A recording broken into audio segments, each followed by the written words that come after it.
महाराष्ट्र दर्पणच्या स्टुडिओमध्ये आपल्या सर्वांचं हार्दिक स्वागत। आज महिलांवरील होत असलेल्या अत्याचाराविरोधात आपल्यासोबत चर्चा करण्यासाठी महाराष्ट्रातील सर्वात मोठी चळवळ असलेली महिलांची संघटना म्हणजे हिरकणी ही आपल्या सर्वांना माहीतच आहे। तरी या संस्थेच्या संस्थापिका व अध्यक्षा सौ विद्याताई भांडे हे आपल्यासोबत या चर्चेमध्ये सहभागी झालेले आहेत। विद्याताई, महाराष्ट्र दर्पणच्या स्टुडिओमध्ये आपलं हार्दिक स्वागत। नमस्कार विद्याताई, आज महाराष्ट्रात महिलांवरील होत असलेल्या अत्याचाराचे प्रमाण हे खूप वाढलेले आहेत, तर याबद्दल राज्य शासनाने काय भूमिका घ्यावी याबद्दल तुम्हाला काय वाटतं? सर्वप्रथम महाराष्ट्रामध्ये जन्माला आलेली प्रत्येक व्यक्ती, ती स्त्री असो पुरुष असो, वयोवृद्ध व्यक्ती अथवा बालिका, या प्रत्येकाची सर्वस्वी संरक्षणाची जबाबदारी ही महाराष्ट्र शासनाची, राज्य शासनाची, पर्यायानेच गृह खात्याची आहे। आणि यातच दिवसेंदिवस जे महिलांवर अत्याचार वाढत चालले ही अतिशय नित्याची बाब झालेली आहे। आपण जर रोज सकाळी पत्रकं उघडली, पेपर उघडले तर रकानेच्या रकाने हे पूर्णपणे अशा अत्याचाराने भरलेले दिसतात। जसं पीक यावं, एखाद्या शेतामध्ये एखादं पीक यावं अशा स्वरूपामध्ये हे अत्याचार दिवसेंदिवस वाढत चालले, याला कुठेही आळा बसत नाही। हे असं असताना ज्या वेळेला एखादी व्यक्ती जिच्यावर अत्याचार होतोय, घडतोय, तेव्हा ती पुढे जाऊन सर्वप्रथम कोणाकडे जाते तर पोलिसांकडे ज्या वेळेला ही व्यक्ती आपली नोंद करण्यासाठी जाते की असा असा अत्याचार माझ्यावर घडलेला आहे, त्या पोलिसांची सर्वस्वी जबाबदारी ही आहे की या गुन्ह्याची नोंद ही त्वरित करून घेतली पाहिजे। नोंद करून घेऊन त्या व्यक्तीला पूर्णपणे संरक्षण देऊन, प्रोटेक्शन देऊन त्याचं मनोबल कुठेही खच्चित होणार नाही, खच्चीकरण होणार नाही, पूर्णपणे तिच्या कुटुंबाचं आणि तिचं, त्या व्यक्तीचं, ह्या दोघांचं मनोबल हे सांभाळणं ही प्रथम जबाबदारी आपल्या पोलिसांची असते। कारण सुरुवातीला जर त्यांना तुमचं केस आम्ही घेणार नाही किंवा ह्या सगळ्या गोष्टी जेव्हा सांगितल्या जातात तेव्हा बरीचशी प्रकरणं अशी आहेत की तिथूनच ती पाय घेतात, पण पुढे यायला कुणी धजावत नाही। कारण आपली न्यायव्यवस्था इतकी कमकुवत आहे, पुढे गेल्यानंतर त्या जी स्त्री कंप्लेंट करते किंवा जी बालिका कंप्लेंट करते तिलाच बऱ्याचशा प्रश्नांना सामोरं जावं लागतं। मग पोलिसांनी ज्या वेळेला तुम्हाला तुमची कंप्लेंट नोंदवून घेतली तिथून ते कार्य तुमच्या कायद्यापर्यंत, कोर्टामध्ये जोपर्यंत ही केस फाईल होत नाही तोपर्यंत आणि निकाल लागत नाही तोपर्यंत पूर्णपणे पोलिसांवर जबाबदारी आहे की त्या लोकांनी जिच्यावर अन्याय अत्याचार झालेला आहे तिला संरक्षण देणं, न्याय मिळवून देणं आणि ते देत असताना तिला कोणत्याही प्रकारचा त्रास होणार नाही याची जबाबदारी, याची काळजी घेणं हे अत्यंत आवश्यक आहे। आणि आपलं राज्य शासन याला पूर्णपणे जबाबदार आहे। राज्य शासनाने जसा नवीन कायदा महिला धोरणाचा नवीन कायदा पारित केला, पण त्याची अंमलबजावणी ही त्वरित होत नसल्या कारणास्तव आणि प्रत्येक गुन्हेगाराला ही व्यवस्थित शिक्षा होत नसल्यामुळे गुन्हेगार हे चवताळलेत की एकदा ज्याने गुन्हा केलेला आहे, जर त्याला शिक्षाच घडत नसेल, त्याला कायद्याच्या भाषामध्ये काहीही आळा जर बसत नसेल, आज एखाद्या व्यक्तीने गुन्हा केल्यानंतर परत त्याला काही दिवसांनी, काही महिन्यांनी, काही वर्षांनी सोडून दिलं जातं आणि रस्त्यावर ती व्यक्ती मोकाटपणे फिरत असते आणि जिच्यावर अत्याचार झालेले पूर्णपणे ती व्यक्ती सफर होत असते। सगळ्या गोष्टी फक्त तिला आळा घालण्यासाठी असतात, पण गुन्हेगाराला कुठेही आळा बसत नाही। तर हे जोपर्यंत घडत नाही, जोपर्यंत प्रत्येक गुन्हेगाराला तुम्ही ताळेबंदाची शिक्षा देत नाही, तोपर्यंत गुन्हेगार आपल्या कचाट्यात सापडणार नाही। आणि एखाद्या गुन्हेगाराला जरी फाशीची शिक्षा झाली तरी पण दुसरा व्यक्ती हा गुन्हा करताना त्याचे हात कापतील, थोडंसं कुठेतरी मनामध्ये भय निर्माण होईल। पण आपल्याकडे असं झालेलं आहे की अजूनपर्यंत पूर्ण महाराष्ट्रामध्ये अशी एकही केस झालेली नाहीये की एखाद्या स्त्रीवर अत्याचार झालेला आहे आणि त्या व्यक्तीला त्वरित शिक्षा झालेली आहे, फाशीची शिक्षा झालेली आहे, असं एकदाही घडलेलं नाहीये। आणि ही फार लज्जास्पद अशी गोष्ट आहे आणि याची पूर्णपणे जबाबदारी राज्य शासनाने घ्यावी असं मला वाटतं। वीज अंगी लखलखे जाच्या तो मर्द मराठा, तेज माथी चमकते जाच्या तो मर्द मराठा, भीमरूपी महाकाय जणू तो शोभे मर्द मराठा, मायभूतुला पुत्र म्हणून लाभे मर्द मराठा,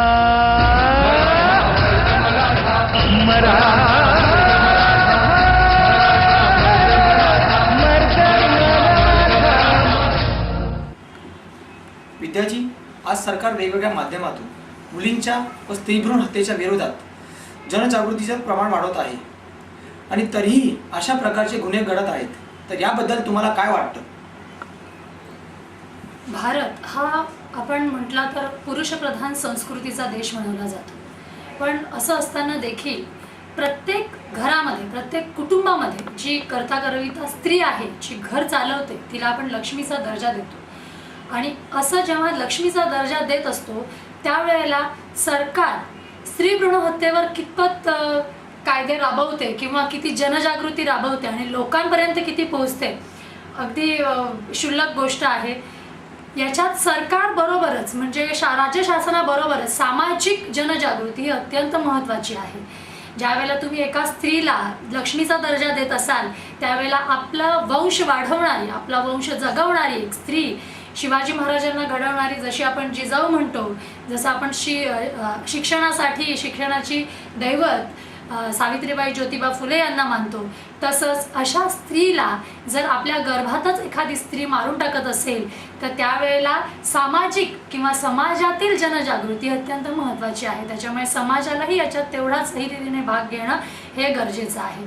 आणि त्याचबरोबर जसं आपण महिलांवरील अत्याचार म्हणून तर तुम्ही जर एकीकडे स्त्री भ्रूण हत्येविषयी एवढी जनजागृती करता किंवा स्त्री आज जन्माला, एका मुलीला जन्माला घाला, तिच्यासाठी बऱ्याचशा योजना राबवल्या जातात.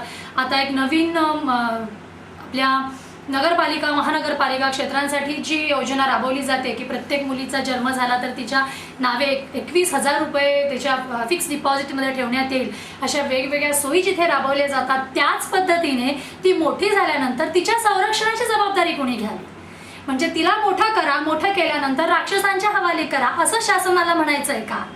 हे असं मला विचारायचा प्रश्न शासनाला की तुम्ही ज्या वेळेला एखाद्या मुलीला, जेव्हा मुलींनी शिकावं म्हणून कॉलेजेसमध्ये जावं, शाळेमध्ये जावं, या सगळ्या गोष्टींची तरतूद करता, त्याचबरोबरीने जेव्हा ती मुलगी मोठी होते, जेव्हा तिला समजायला लागतं, जेव्हा प्रत्येक गोष्ट कळायला लागते, ती वयात येते, त्यावेळेला तिची पूर्णपणे संरक्षणाची, रक्षणाची जबाबदारी ही आपल्या कुटुंबियांसोबत शासनाची तेवढीच आहे. आणि शासनाने याचा पूर्णपणे भार उचलावा. तिला प्रत्येक गोष्टीचं ज्ञान हे दिलं गेलं पाहिजे. शाळेमध्ये जसे बाकी विषय शिकवले जातात तसंच मुलींना संरक्षणाचे धडे दिले गेले पाहिजे, कराटे क्लासेस चालू झाले पाहिजे आणि स्वतःचं प्रोटेक्शन आज तिलाच करण्याची गरज आहे. कारण प्रत्येक वेळेला तिच्या बरोबरीने कुणी एक व्यक्ती जाऊ शकत नाहीये.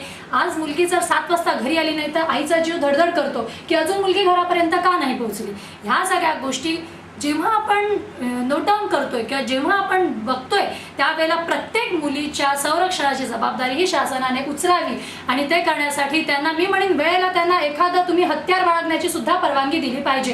कारण आज त्याची नितांत आवश्यकता आहे.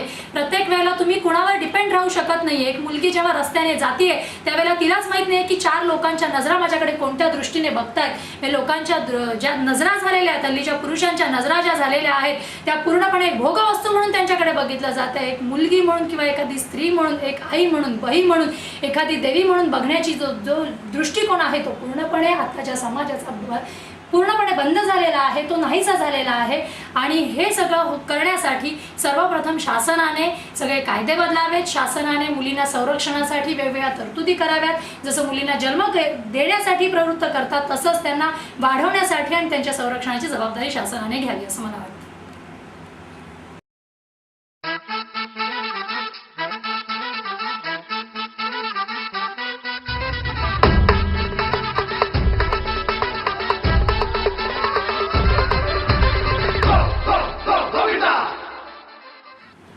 आज सरकारने स्त्रियांचे आरक्षण 33% 50% आरक्षण आणलेले आहेत आणि तरीही स्त्रियांवरचे अत्याचार काय कमी होत नाही. तर याबद्दल तुम्हाला काय वाटतं? पहिले स्त्रियांना 33% आरक्षण होतं, 33%वरून 50% आरक्षण झालं, ही अगदी म्हणजे स्त्रियांसाठी गर्वाची बाब आहे. पण ज्या वेळेला आरक्षण दिलं गेलं, आरक्षणाबरोबर त्यांना लागणाऱ्या गरजा त्यांच्या पूर्ण झालेल्या नाही आहेत किंवा त्यांना ती मुभा मिळालेली नाही आहे. जेव्हा एखादी स्त्री, जेव्हा तिला राजकारणामध्ये, वेगवेगळ्या नोकरीच्या ठिकाणी, गव्हर्नमेंट ऑफिसेसमध्ये, प्रत्येक ठिकाणी तिला आरक्षण लागू केलं गेलं. नोकरीला लागल्यानंतर जेव्हा प्रमोशनसाठी वरिष्ठ अधिकाऱ्यांना फेस करावं लागतं किंवा एखाद्या व्यक्तीला वेळेअभावी काही गोष्टी, तांत्रिक अडचणींना तोंड द्यावं लागतं, तेव्हा प्रत्येक स्त्रीचं शोषण हे तिथे केलं जातं. प्रत्येक ठिकाणी लैंगिक शोषणच नाही म्हणू शकत तुम्ही, पण मानसिक शोषण किंवा हरेसमेंट प्रकार जो आहे हा खूप मोठ्या प्रमाणामध्ये आज स्त्रियांना फेस करावा लागतोय. राजकारणामध्ये किंवा मोठमोठ्या नोकरीच्या ठिकाणी, या प्रत्येक ठिकाणी या स्त्रीचं शोषण हे होतंय आणि हे होऊ नये याच्यासाठी पूर्णपणे शासनाने जसं 50% आरक्षण दिलेलं आहे आपण म्हणतो, त्याच पद्धतीने त्यांना संरक्षणही तिथे उपलब्ध करून द्यावं. आज स्त्रियांवर जी परिस्थिती आहे, ही स्त्रियांवरची छबी बदलण्यासाठी प्रसार माध्यम किंवा इंटरनेट हे कितपत जबाबदार आहे, तुम्हाला काय वाटतं याच्यावर? ज्या वेळेला एखादी फिल्म, एखादं पिक्चर जेव्हा सेन्सर करून थिएटरला लावलं जातं, सेन्सर बोर्डमध्ये जेव्हा ते ॲप्लिकेशन केलं जातं, तिथे जेव्हा स्क्रीनिंग ऑफिसर्स ते बघतात, तेव्हा एखादा शब्द वावगा असतो किंवा सिगारेटचे सीन किंवा दारूचे सीन असतात, हे सगळे तिथे कट करून मग आपल्या समोर ती फिल्म अगदी व्यवस्थित करून लोकप्रदर्शनासाठी आपण सज्ज करत असतो. तसं हे फक्त फॉर्मॅलिटी म्हणून आहे का? आणि ते होत असताना एखादा 8वी 9वी 10वीतला मुलगा जर तुम्ही बघितला तर त्याच्या हातामध्ये मोबाईल आहे, त्या मोबाईलमध्ये इंटरनेट आहे, घरी गेलात इंटरनेट आहे. ग्लोबलायझेशनच्या जगामध्ये बाहेरच्या देशांनी आपल्याकडे प्रत्येक गोष्ट विकलेली आहे, पण आपण फक्त ग्राहक बनलोय, विक्रेता नाही.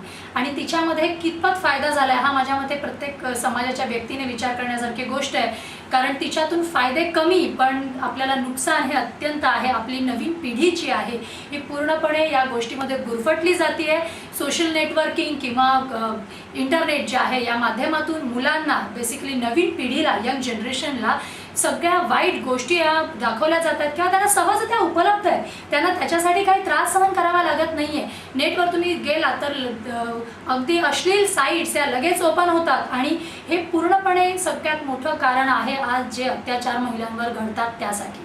जर तुम्ही सोशल नेटवर्किंगमधला चांगला भाग ठेवलात आणि जर हा वाईट भाग बाजूला काढलात तर कदाचित आपली नवीन पिढी ही त्याच्यामध्ये बरीचशी सुधारणा होऊ शकते. अश्लील फिती बघितल्यानंतर, अश्लील चित्र बघितल्यानंतर मुलांमध्ये ज्या भावना जागृत होतात त्याचा पूर्णपणे परिणाम हा स्त्री वर्गाला भोगावा लागतोय. आणि म्हणून इंटरनेट किंवा या सगळ्या गोष्टींचा, जे इंटरनेट माध्यमांचा, प्रसार माध्यमांचा वाईट परिणाम हा आपल्या येणाऱ्या पिढीवर पर्यायाने हा स्त्री जातीवर होतोय असं मला वाटतं.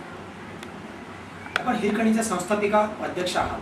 आपले सभासद जास्तीत जास्त 50,000च्या वरती गेलेले आहेत. तर या सभासदांना आपण हिरकणीच्या माध्यमातून काय मार्गदर्शन कराल? हिरकणी महिला उत्कर्ष संस्था ही 1 नंतर 10 नंतर 100 आणि 1000, हजारांवरून आता लाखोंवर कधी जाईल हे मी सांगू शकत नाही. अगदी कमी कालावधीमध्ये म्हणजे अक्षरशः 5 वर्षभरामध्ये आम्ही 50,000हून अधिक सभासद संख्या आपल्या संस्थेची झाली आणि प्रत्येक स्त्रीच्या मनामनात, घराघरात आज हिरकणी पोहोचलेली आहे. जवळपास ठाणे जिल्ह्यामध्ये तर प्रत्येक एक घरामागे हिरकणी अशी झालेली आहे. हिच्यात आम्ही म्हणजे हिरकणी महिला उत्कर्ष संस्थेच्या कार्यकर्त्या ह्या हिरिरीने काम करत असतात आणि प्रत्येक स्त्रीला आज तिला जगण्यासाठी ज्या गोष्टी लागतात, तिचे हक्क अधिकार तिने स्वतः कसे अगदी मिळत नसतील तर पर्यायाने कधी वेळ आली तर भांडून झगडून तिला घेता आले पाहिजेत याचं पूर्णपणे शिक्षण संस्था त्यांना देत असते.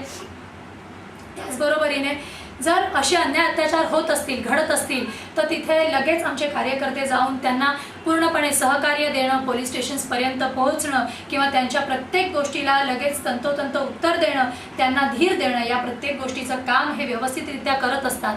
म्हणून प्रत्येक स्त्री ज्यावेळेला विचार करते की माझं कोण, कधी तर तिचं कुटुंबही तिचं स्वतःचं नसतं, तिचा नवराही तिला त्रास देणारा असतो, कुठे कुठे स्वतःचा बाप त्रास देणारा असतो. मग त्यावेळेला मी कुणासाठी आणि माझं कोण हा प्रश्न हिरकणी यांना तरी उद्भवत नाही. कारण हिरकणी हे तिचं स्वतःचं व्यासपीठ, स्वतःचं माहेर म्हणून आम्ही एस्टॅब्लिश केलेलं आहे आणि प्रत्येक स्त्री ही तिचं मुक्त व्यासपीठ म्हणून याच्याकडे बघते आणि तिला येणाऱ्या प्रत्येक गोष्टींच्या अडीअडचणींना मार्गदर्शन हे आपल्या संस्थेमार्फत दिलं जातं.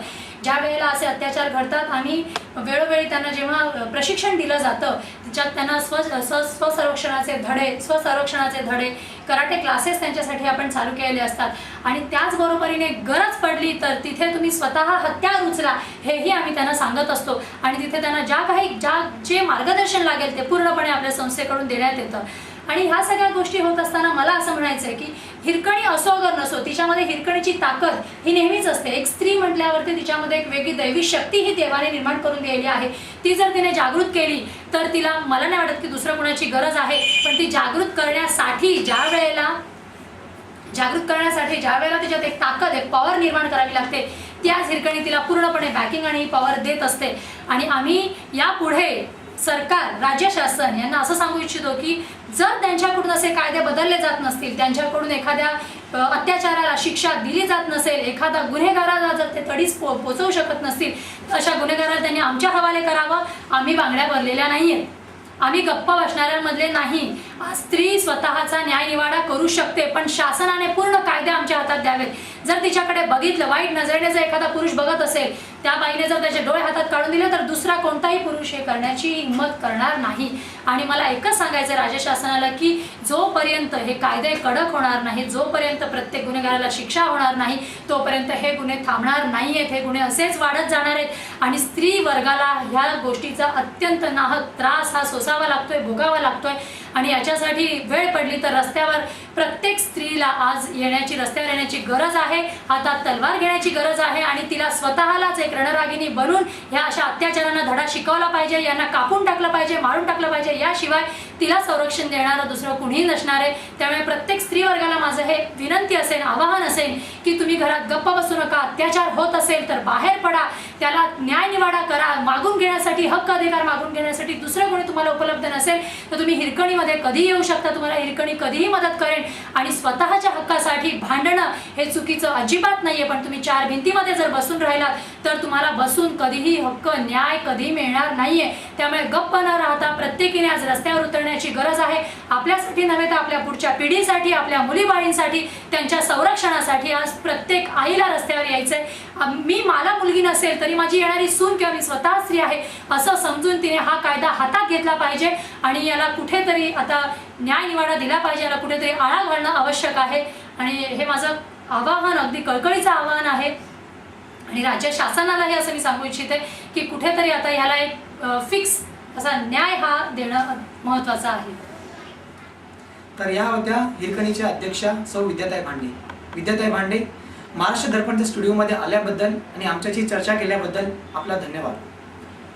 महाराष्ट्र दर्पणने हा हिरकणीचा एक स्त्रीचा आवाज पूर्ण महाराष्ट्रात पोहोचवल्याबद्दल मी महाराष्ट्र दर्पणची शतशः आभारी आहे. धन्यवाद. जय हिंद, जय महाराष्ट्र. हमारा महाराष्ट्र दर्पण समाचार मुंबई, ठाणे, कल्याण, भिवंडी, नवी मुंबई, डोंबिवली, पनवेल और आसपास के सभी जगहों में प्रसारित किया जाएगा. अपने परिसर की सभी घटनाओं को हमारे न्यूज चैनल पर प्रसारित किया जाएगा.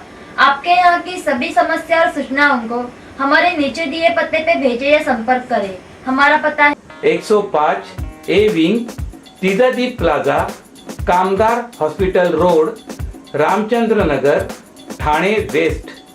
Pin code number 400604. दूरध्वनी क्रमांक 25413480. धन्यवाद.